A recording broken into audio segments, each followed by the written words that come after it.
샬롬, 하나님과 동행하는 새벽기도회 달라스 임마누엘 교회 권성철 목사입니다.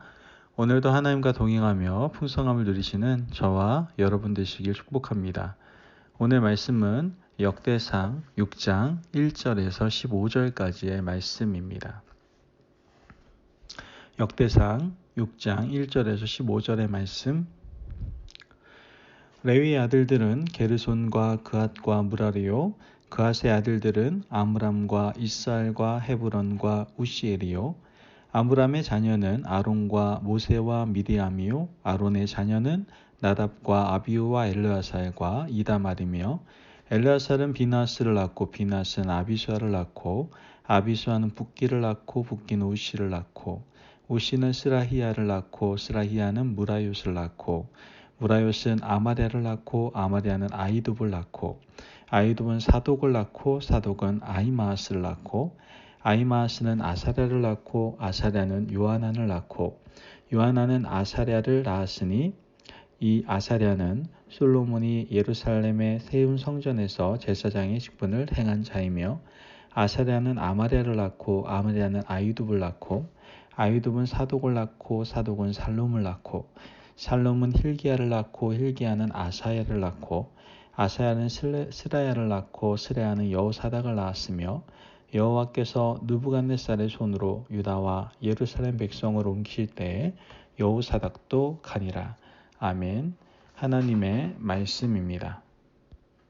최근에 제가 대한민국 국민이라는 것이 참 자랑스러움을 많이 느끼는 그런 기분을 경험했습니다. 이번 코로나19를 다루는 그런 방역 시스템이라든가 또 이런 어려운 환경 가운데 총선을 치르는 모습, 그리고 그 총선을 치렀던 그 투표율이 60% 이상이 나왔다는 그런 놀라운 그러한 모습을 보면서 우리나라가 참 많이 민주화가 되었고 또 많이 성장했구나라는, 정신적으로 많이 성장했구나라는 생각도 좀 갖게 되었습니다.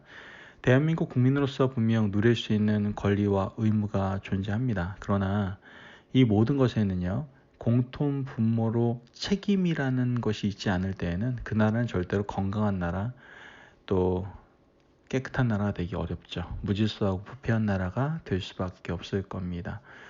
그래서 사실 이 선거는 우리가 대한민국 국민으로서 권리와 의무를 가지고 있는 동시에 또한 책임을 다하는 것이기 때문에 사실 선거는 굉장히 중요한 것 같습니다. 국민에게도 이러한 책임이 따르지만 정치를 하는 분들도 마찬가지인 것 같아요. 국민뿐만 아니라 정치인들도 자신의 권한이라는 게 있잖아요. 뭐 당대표라든가 원내대표라든가 이러한 어떤 자신의 권한을 가지고 그에 따른 어떤 결과를 얻지 못했을 때 책임지는 모습을 우리는 또 보게 되죠. 이번 선거만 봐도 또 선거의 패배를 책임지고 물러나는 그러한 정치인들의 모습을 좀 보면서 좀 안타까움도 있었습니다. 뿐만 아니라 요즘 코로나19로 인해 스포츠 경기를 하지 못하잖아요. 여러분 스포츠를 좋아하는지 모르시겠지만 저는 스포츠를 좀 좋아하는 편인데, 스포츠 선수들 연봉이 얼마 하는지 아십니까? 예, 제가 다 말씀드릴 수는 없으니까 메이저리거 야구 선수요. 미국 야구 선수 경우 우리나라 유현진 선수가 지금 토론토에서 이제 뛸 준비를 하고 있는데 연봉 1년 받는 금액이 2천만 불입니다. 원화로 따지면 233억 원입니다. 억소리 나죠? 예. 여러분 별로 크게 와닿지 않는 것 같아요. 여러분 돈이 아니고 제 돈이 아니니까 별로 관심이 없으신 것 같은데, 예, 굉장히 억소리 나는 돈을 받습니다. 그런데 중요한 것은 이 엄청난 돈을 받을 수 있는 권리를 바로 우리나라 선수 유현진 선수가 갖게 되었다는 것이죠. 이유는 간단합니다. 운동을 열심히 잘했기 때문이죠. 이 연봉을 측정할 때는요, 그동안 잘했었기 때문에 과거에 대한 보답이라기보다는 과거의 그러한 성적을 보고 앞으로 미래에 대한 기대를 가지고 투자한 금액이라고 우리는 생각해 볼 수 있겠죠. 그래서 이런 권리를 누리는 류현진 선수에게는 반드시 따라오는 것이 있습니다. 마찬가지로. 뭘까요? 자신을 믿고 투자한 사람에 대한 책임, 그 책임이 따라온다는 것을 우리는 분명히 기억할 수가 있게 되죠. 권리를 가지는 것은요, 책임도 함께 지는 것을 얘기하는 겁니다.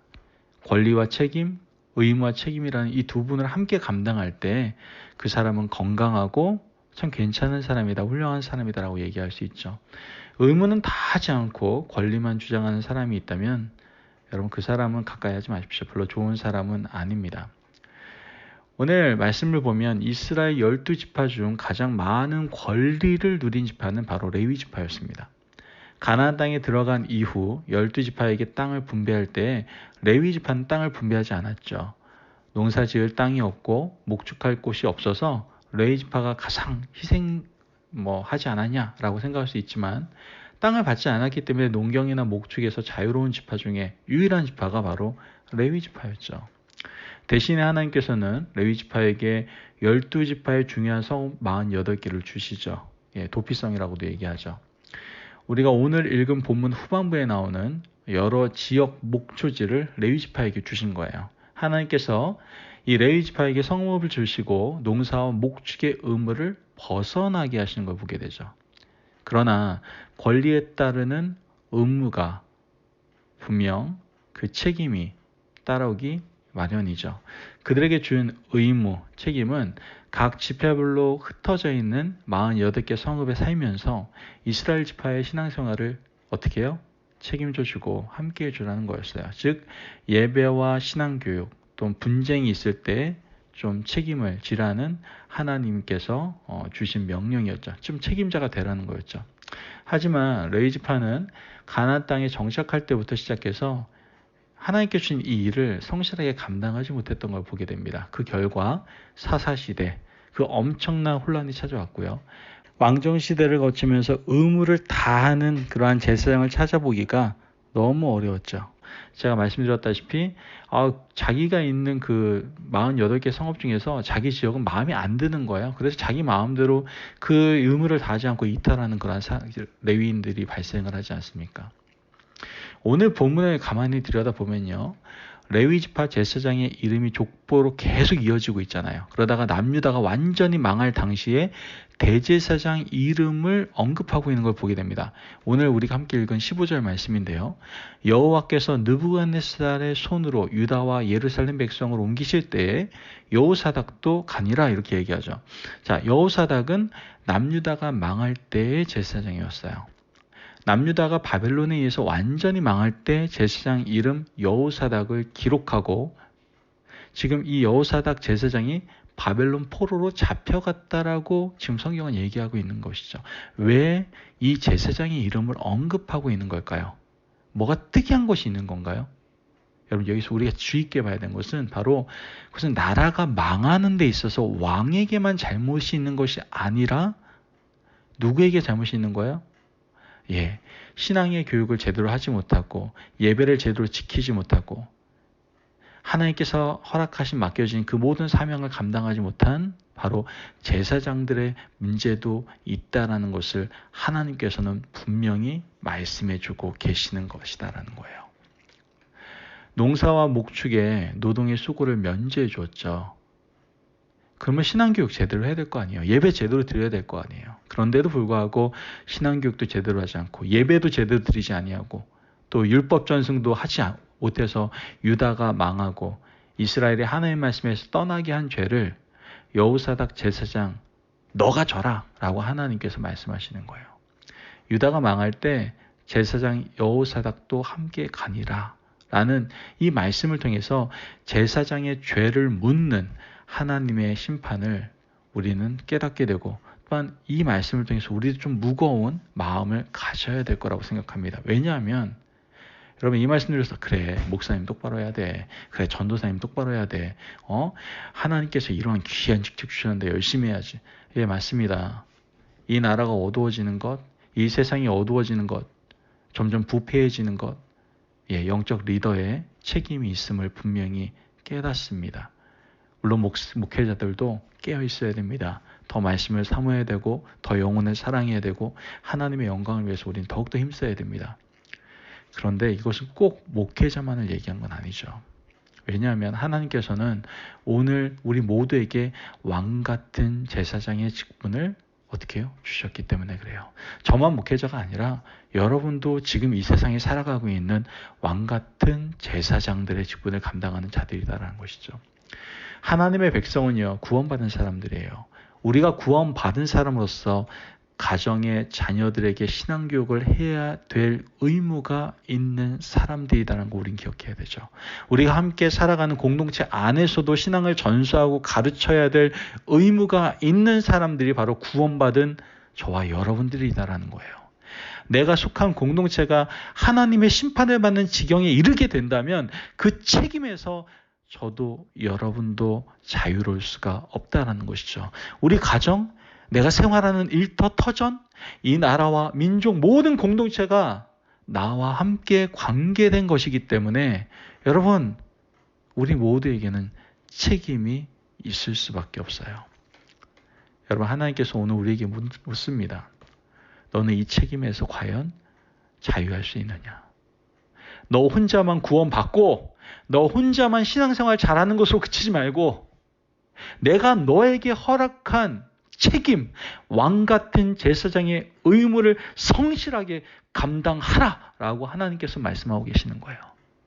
하나님께서는 우리 입을 것과 먹을 것을 걱정하지 말고 염려하지 않도록 돌보시고 책임지겠다고 말씀하시고 지금도 그렇게 하고 계십니다. 여러분 굶는 분이 안 계시잖아요. 그죠?